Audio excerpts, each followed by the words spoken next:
Meu querido irmão, a paz do Senhor e que a preciosa graça também permaneça no teu lar sempre. É o meu desejo.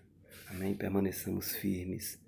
Falarei um pouco hoje sobre a graça, que é este presente de Deus que muitas vezes é entendido inadequadamente como uma retribuição divina por conta dos méritos próprios ou de alguma ação piedosa do homem.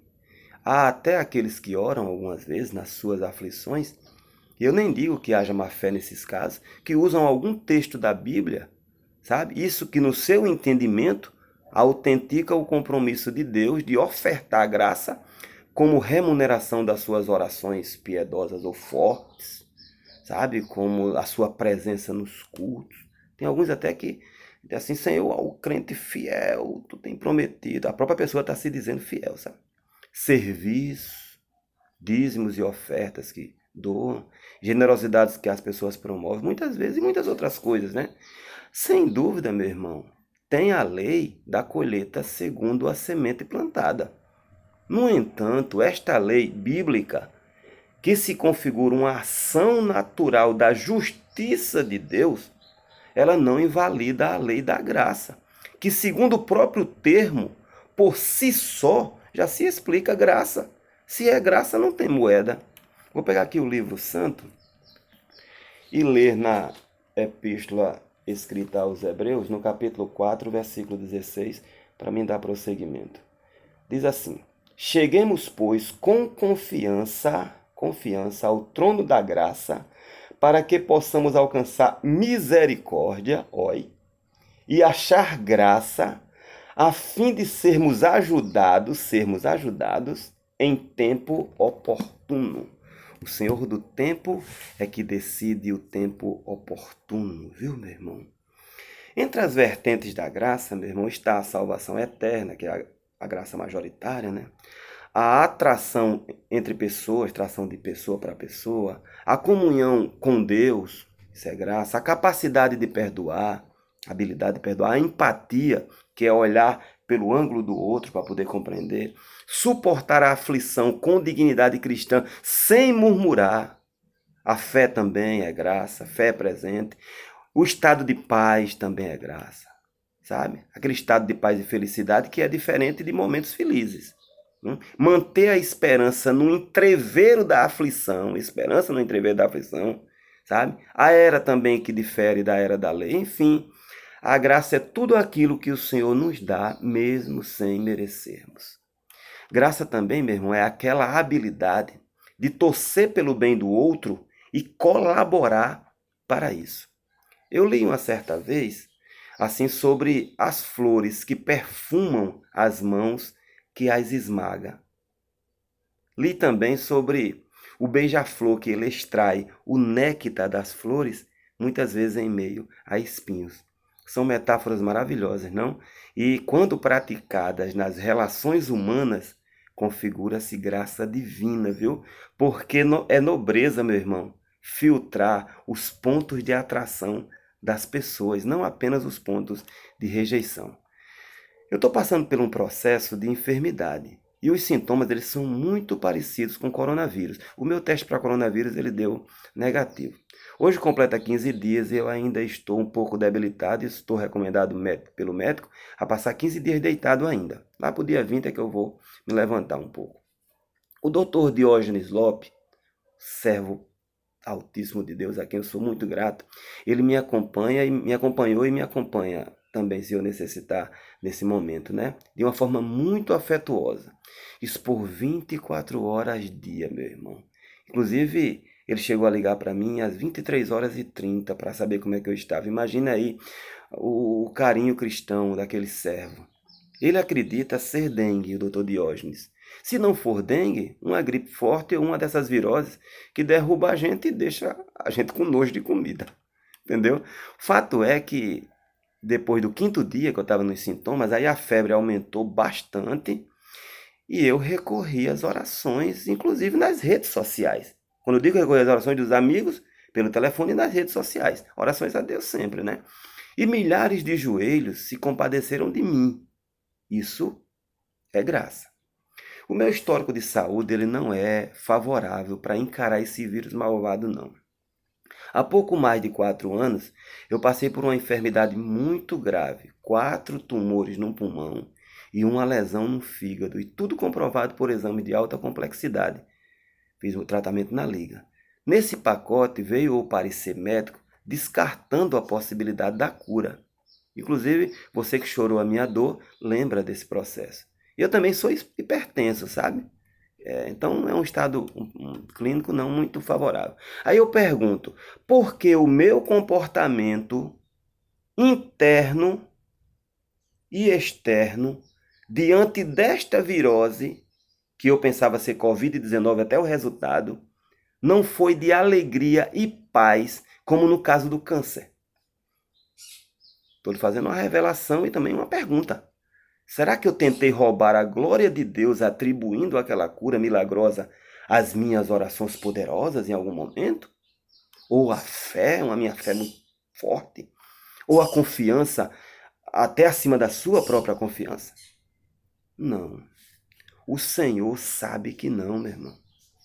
Sabe? E quem me conhece de perto ou de púlpito, sabe que sempre eu atribuí todo aquele processo e desfecho ao controle gracioso divino. E eu também não cometi pecado grave passivo de disciplina da igreja. E nem estou pecando e vivendo uma vida de hipocrisia descaradamente. Não. Agora a Bíblia diz, quem está aflito, ore. E isso eu fiz, eu orei. Mas, irmão Gilvan, Paulo cantou estando na cadeia acorrentado. Isso é uma das manifestações da graça, meu irmão. A alegria em meio à dor. Mas não é a regra estática. Não. Como entoaremos cântico ao Senhor estando em terra estranha? Perguntaram os hebreus no Salmo 137. Tem situações, meu irmão, teoricamente pavorosas, que a gente canta mesmo. Eu tenho essa experiência. Você é prova disso aí. E outras que não encontramos ânimo para cantar, então a gente ora. E não cantar, estando nas aflições, entendeu? Não é desacreditar na providência. Teve até alguém com muita boa vontade, sabe? Sem dúvida, com muita boa vontade, insistiu. Irmão Gilvan, cante, grave um hino, cante. Ora, como se consegue cantar estando como eu estava por dentro? Ora, tem momentos na vida que a gente não consegue nem gemer, meu irmão. Sabe? Eu entendo, repito, que foi aquele desejo amigo, fraterno, de me ver para cima. Sempre as pessoas me viram para cima. Agora, querido, nesse caso que eu estou passando, o Senhor ele está ofertando graça. Mas ele resolveu, ele é Senhor, agir de forma diferente, uma vez que permitiu eu ficar aflito. Digo mais, extremamente aflito. Deus é transcendental, inalcançável. Quem entendeu a mente do Senhor? Romanos 11:34. Deus ele não é limitado, meu irmão, a minha ou a sua compreensão sobre ele. As nossas compreensões são ínfimas até, né? São ínfimas, são nada, são miudinhas diante da grandeza. Tu entendeu?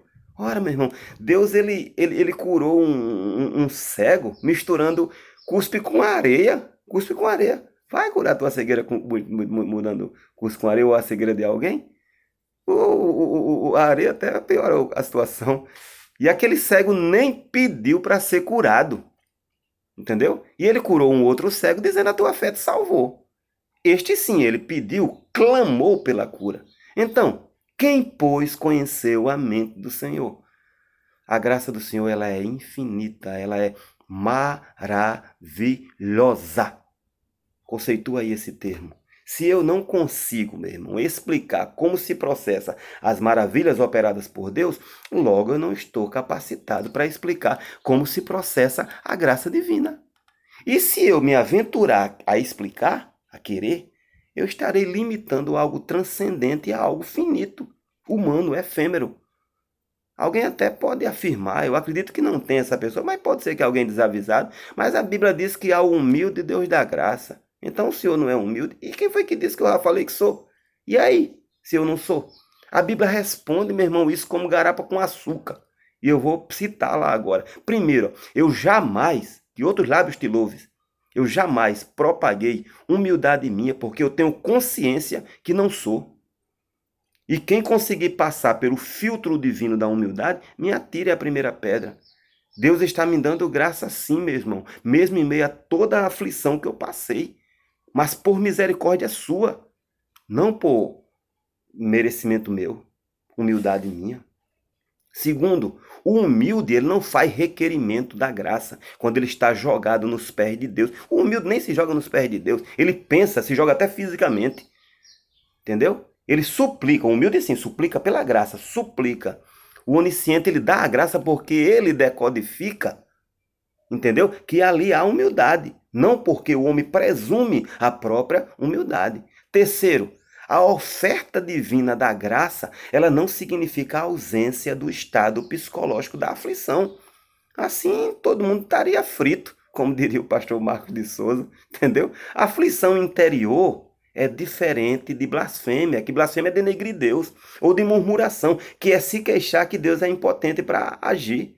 E quarto, tanto Salomão como Mateus, como Tiago, como Pedro, todas essas pessoas, quando mencionaram ao humilde Deus da graça, num contexto, todos os contextos, sempre é em oposição à soberba e nunca em cunho de pacto. Ou seja, a soberba afasta de Deus e a humildade aproxima de Deus.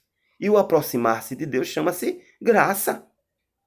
E graça é favor, cortesia, presente. Dessa forma, meu irmão, descarta-se então qualquer coisa que queira, como é que se diz assim, envenenar a graça dentro da esfera da compensação. Graça é graça. Por fim, eu quero lhe agradecer de alma e dizer que estou alegre e que em situações de alegria ou de aflição, sempre que eu entender que esta situação é delicada, eu vou recorrer ao Senhor e tornarei público para que aquelas pessoas que andam com o Senhor, como é o seu caso, se compadeça da minha situação e suplique junto comigo, sabe? E também aproveite e peça a Deus para você não contrair coronavírus, nem dengue, nenhuma dessas viroses braba aí nesse período, viu? Especialmente porque a parada se torna mais dura ainda, principalmente para pessoas cujo histórico clínico depõe contra si. Sabe? Mas mesmo nesses casos, que as pessoas têm alguma cardiopatia, alguma doença que já seja crônica, pode ser que a graça se manifeste, pode ser, em forma de alegria. Afinal, é a graça, é a infinita graça. Amém? Beijo na alma, sabe?